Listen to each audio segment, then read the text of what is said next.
that's the whole thing, you don't decide in an instant. I would say that maybe I was naive, did not much. Saya melihat seorang padri mengangkat hosti ya semasa konsekrasi. Melihat dia, wow. When you are stressed, the grass is always greener on the other side. Saya beritahu ibu saya, mami saya mau seperti itu suatu hari nanti. Oh, no. Ibu saya dia cakap, jangan bising, berdoa saja. And this is exactly my vocation story. Bodoh-bodoh saya masuk. Wasn't there a time you wanted to be a priest? You know what, Mon? I will be with you. And even if, I hope it won't happen, you turn out to be a bad priest, I will still be with you. I felt it. If ever you'll make your mistakes, I will still be with you. That brought me the courage to say, yes, Lord, grant me your gift of priesthood.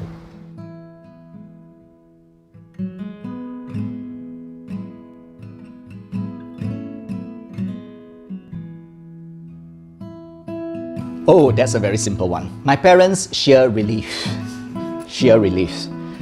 And I remember exactly the day I broke the news to them. I was keeping this entire discernment process from them for the longest time. Remember, my parents were here in Kuching and I was in Singapore. I've been living away from my parents for close to 14 years. So yeah, it was easy for them to let me go.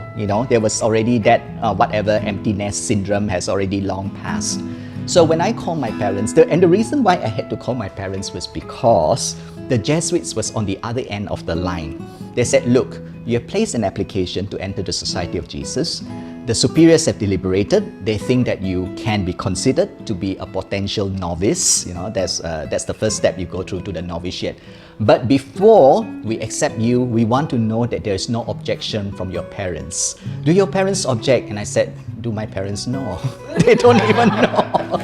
So the person at the end of the line said, well, I suggest you tell your parents now because I need the answer by this evening. And I was like, oh. So, and I remember the day. It was New Year's Eve. 31st December 2001. Why? Because I have a date for that evening. Okay, that's another story. But, and it's for the entire day I was like, great, now I've got to get over this thing about calling my parents and what if they say no and all that. Not that it matters, right? For heaven's sake, I was 33 years old at that time. But seriously, guys, there is something about parental consent. Say what you like. If your parents have expressed any doubts, if they don't give you what we in Asia call their blessing, it's going to be a tough road to be a priest. You need all that. You need the most basic approval from your parents, and you need their prayers. Whether you believe it or not, take it from me. That is what you need. So I pick up the phone, called my parents, and then I went straight to the point. I said, okay, I'm not going to beat about the bush. This is not a pre-Happy New Year call. I just need to ask you to something. I said, I'm thinking of entering the novitiate. And I just, no, I did not use the word novitiate because my parents wouldn't understand what that is. I said, I'm thinking of becoming a priest, entering the seminary. And my mom said, oh, well, that's nice. She said, my prayers are answered. I said, you've been praying? She said, yes. I've been praying, she said, all these years for you because you have no interest. You don't seem to be getting married. We don't hear of any girlfriends in your life. And every time you come back from Chinese New Year or those times you're back with us, you'll be avoiding the question of marriage. And you're already 33 years old, And then my father asked another question. Are you happy? Which was really, I didn't imagine that would be the question he asked. Normally my father would be like, okay, whatever your mother says, I'm fine with it. Your mother, my father is the happy person who is very happy with his, life, watching tennis and football, and he doesn't like to be disturbed. But I spoke to both of them. So he asked me a very strange question, one of those rare occasions when he actually asked me a question. Are you happy? Are you going to be happy? And I said, I don't know, but I think I will be. I will let you know, And of course, there's always that, the condition that it's only a novitiate, it's only 2 years. If I don't like it, I can always back out of it, you know. Of course, at the back of my mind, you know, practical questions like, who's going to employ you, you know, when you leave? You're not going to get a job, you know, even if you are 33 years old, you're not going to get a job in this very competitive market in Singapore at the start of the millennia, right? So never mind all that. So that's how my parents reacted. So it caught me by surprise. I did not think it would be that easy. For my friends, well, various different types of reactions. Some people were like, I didn't even know you're Catholic. Another person was like, a Jesuit? Don't you have to be a Christian to be that? Or something like that. You know, or they say, I thought you are Catholic. Why do you want to be a Jesuit? They actually thought I was changing religion or something like that. And then another person would be like, yeah, I could see that happening. In fact, I knew that for some time, which I'm not sure is even true, you know. And then another person was saying, is it that bad in your company? You know, like, it's that bad, isn't it? Tell me, is that bad, right? He was from a rival company. He said, tell me, you're all doing badly, isn't it? That's why you're quitting. Are you getting a bonus? Are you getting a golden package? Did they offer you a golden handshake? Is this an escape? He had thousands of questions, and all I could say was that no. I really feel that this is right for me, and I need to do what I need to do. So yeah, that's the long answer as usual to a very simple question.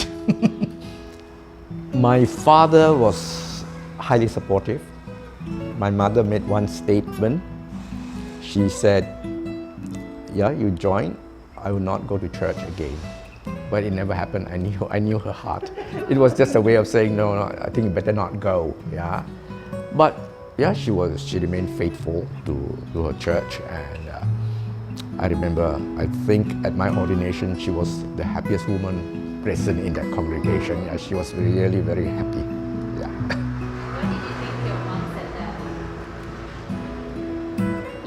I'm not sure. We never really talked seriously about that. Because the first person I approached was my father. And once my father said yes, I think mom would have practically no say. She might be disappointed, but I don't think she would have a say. So I never discussed it seriously with her, so I wouldn't know why she had that objection. Yeah. What about your friends? You see, a lot of my friends went to either they went to work or they went to Form 6 to continue their studies. So when I came back, I hardly met them except those who finished universities later on. When they came back to work, yes, I would meet a few of them. I don't remember anyone saying, well, we expect you to be a priest. I don't remember anyone saying that. But I think they might have questions. Why did you go and join the seminary? But then they never raised the questions. But like externally, yes, it's good. How far have you gone? Do you enjoy your stay? Do you enjoy your formation? Yeah. So that's a kind of reaction that I could recall. Yeah. Sebenarnya apabila saya memasuki seminari, saya memasuki seminari secara senyap-senyap. Jadi sekarang pun ada masih lagi kawan saya yang tidak tahu saya menjadi padri. Ya, so kalau reaksi mereka, oh menjadi padri, okay. Ya, begitu saja. Tetapi mereka yang rapat dengan saya, mereka betul-betul menyokong. Ya, malah ada yang berdoa, ya, untuk saya juga. Ya. My parents, since they are church people, they frequent the church, they are friends with the priests, sisters and brothers. They were so for it. They were even grateful that I have felt that way. And besides, before I entered, my elder brother entered the seminary earlier than I did. So it was not a new thing for them. Yeah. So they gave me their full support. Yes. Now I'm thinking maybe they're just happy that I leave the house. My friends, they were not really surprised. Even my classmates, my friends when I was a boy and in primary school, my friends in the church, I belong to a boys' choir. They see me as kind person, prayerful. Yeah. So, he entered the seminary. They were not really shocked and surprised. It's like they have seen a priest in me somehow. Yeah. Another good question. I did not choose to be a Jesuit. Actually, and this is where you could really live out to spill the tea. Don't tell anyone this, especially not my superiors. But I actually wanted to be a Franciscan. Because, I love wearing their little brown robes and their little hoods, and they look really, really cool in those brown things and not this, regular cassock that we are hearing. But, oh my God. Anyway, this is how it happened. One day, in a prayer session with my friends in Singapore, I revealed to a priest who was in that group. I said, Father, I have to mention his name because he was instrumental as well. And now I forget his name. Oh dear. I think it's Father Eugene. Yeah, Father Eugene. I said, Father Eugene, okay, hypothetically, if a person wants to be a priest, what does he do? Who does he consult? Who can answer all his questions? Then he just looked at me and took out his notebook. Yeah, okay, I don't know. This is early for those of you who are too young. He took out his Filofax, if you even know what a Filofax is. Okay, Filofax in the late 90s was this fancy organizer. It's basically just a diary, but it's organized in little tabs on the side. It was very fancy. You could schedule appointments long before your gadgets come in. Okay, he took out his Filofax, and there's this section of the Filofax that always have blank papers for you to write notes. He wrote a number. Tear it out, give it to me. He did not write, he wrote a number. Tear it out to me with a name of a priest. He said, call this person. He specialized in helping people like you discern. Okay? And I said, okay, that's it. I'm glad that Father Eugene didn't ask too many questions. In fact, that was great of him. He didn't make me feel uncomfortable, make me feel defensive. He just said, very matter of fact, call this guy. He will help you. So one evening, I pick up the phone. Again, I was alone in the office, working overtime and not getting paid. So there was an answering machine. Hello, this is Father XXXXYZ. I say, I'm not in right now, please leave a message. I say, Father, I am Alvin. I just want to ask you some question about priesthood. And if you have time to see me, I'll appreciate it. This is my number. Put it back. Next morning, when I came back to work, there was a message. So the priest responded. He set an appointment to see me. So I got the address. I arrived at the address. It was St. Ignatius Church. Now, really, at that time, I have no idea who these Jesuits were. Okay, because they were not distinctive. They did not have those brown things. That was really fun. You want the medieval monk look, right? If you want to be a religious, look the part of a religious, like Gregorian chant with all their hoods and everything. It looks mysterious. It's like, if I'm going to have a life change, I am not going to do it quietly. I'm going to do it with a bang, right? That's me. That's why James Gordon. Anyway, so this priest was very nice, yeah? He took me in, he asked me fundamental questions, the same sort of questions that we are addressing in this interview. And he wanted to know other things. Who are your parents? How many brothers and sisters did you have? Interesting questions like, did you have a girlfriend? Yeah, or do you have girlfriends? Do you have a girlfriend now? And I was like, okay. How much do I reveal about myself? That kind of thing. And then he gave me a set of prayers and he said, take this like a doctor, pray this 3 times a week, then come back to me in 2 months' time. So very quiet. I took the thing, pray about it, and then, come back to see him. So I saw him for about 8 months. Yeah. This was the guy who was on the other end of the line on the 31st of December 2001. And it turned out that he was a Jesuit. But he never revealed that he was a Jesuit. He was very objective. And for that, I give him full credit. He was really guiding me through the process until towards the end of our, meeting. I met him for the entire 2001, really. And throughout this time, he sort of cleared my doubts, because I told him, this is the thing. My greatest concern is that I don't have a calling. My greatest fear is that I'm just so stressed out with this work that I just want to run away, ask me to do any other thing I would do, but face the office, face the clients, face the contracts, the pile of work that I have to get through, and then most of all being reprimanded because you did not bring in the profits and all that. Singapore. Anyway. So, what happened was towards the end, this priest asked me, so have you decided what sort of priest you want? And my question was incredibly stupid. What do you mean by that? I thought priests are priests. I said, what? He said, no. There are religious priests and there are diocesan priests. And don't expect me to answer that right now, okay? You go and find out what's the difference between religious priests and diocesan priests. And he said, and then you have to specify what do you want to do? So he asked me, I said, I haven't really quite decided what I want to do. I do know I want to be a priest. He said, well, let me put it in another way. Do you wish to run a parish and be working in a church your entire life? Or do you wish to travel? What a way to frame a question, is it? Of course anyone would want to travel, right? It's like, do you want to travel? I said, travel? Did you say travel? As in getting on aeroplanes and all that? He said, yeah, getting on aeroplanes and see the world. Duh. I said, who wants to be stuck in a parish when you can travel?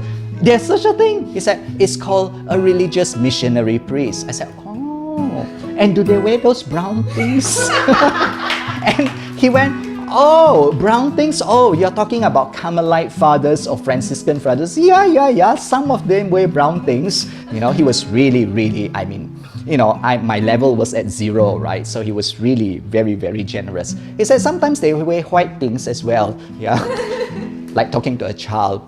I said, what about you? You wear white or brown?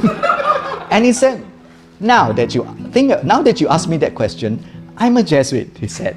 And that's when the soft sell and the hard sell started. And I do remember this very funny incident because after he went to tell me about who the Jesuits were, I kind of like, okay, I'm indifferent about it. So if you think that's, the Jesuits are missionary, they get to travel, they get to see the world, meet lots of people, have different experience in life, then I'm all sold for it, So the following month when I met him, I had a question in my head. I said, okay, can I do all those traveling but still wear the brown thing?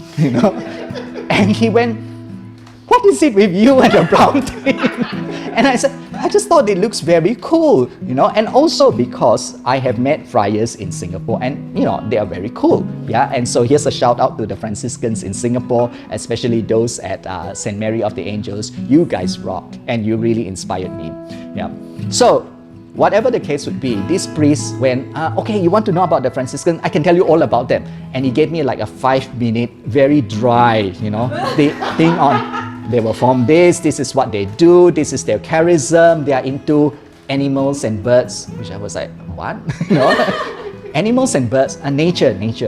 Then he gave me another thing on the Carmelite fathers, then he gave me something on the Redemptorists and others in half an hour, he covered all the male congregations and he spent the next 45 minutes on the Jesuits again.